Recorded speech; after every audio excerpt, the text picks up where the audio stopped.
If we want to take a look at how a content type is structured and adjust its properties, which is what we're about to do to remove that published by content underneath the title of our contact form, you would need to go to Structure, and once you click on that, you have a list of options, and down here is one called Content Types.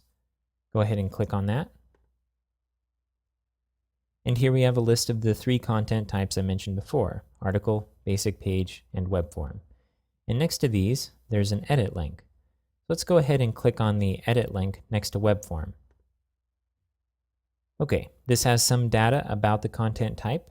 We have the name, the description of the content type, which displays on the add content form. And then we have some additional settings here. Let's go ahead and scroll down so we can see them all.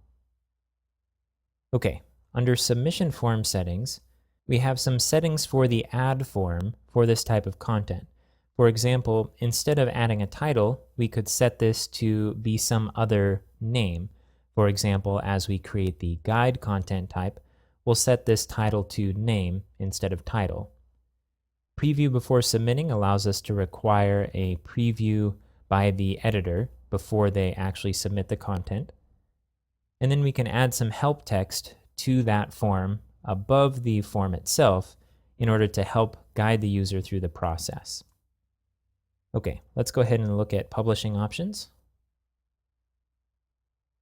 We have some default options here, and now that you've seen the add form for a piece of content, a lot of these are going to look familiar. We can set the default state for the published checkbox. In this case, we want it to default to published. The default state for promoted to front page, you can see that it defaults to checked here. We can check sticky at top of lists and force a creation of a new revision whenever the content is updated. Let's look at display settings. Okay, this is what we came here for. It says display author and date information. And if we uncheck this, then that published by line underneath the title of our contact form will disappear. So let's go ahead and uncheck this. And just for thoroughness, let's take a look at menu settings as well. As we scroll down, we see that there's a list here of available menus. Now remember that when we created a piece of content, we had the ability to add that piece of content as a menu item, but as we added content, the only menu that we had a choice to add it to was the main menu.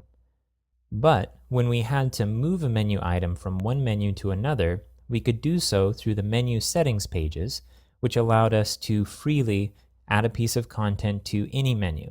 So this allows us to choose which menus this piece of content can be added to. And by default, it's set to main menu only. And then we can set the default parent item if there's multiple menus selected.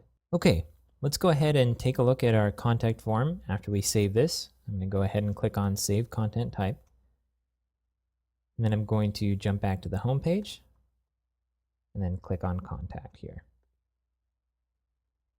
Okay, now when we look at our content, we see we have the title and then we have the description, but we don't have any of that published by information. So our disabling of the authored by information worked.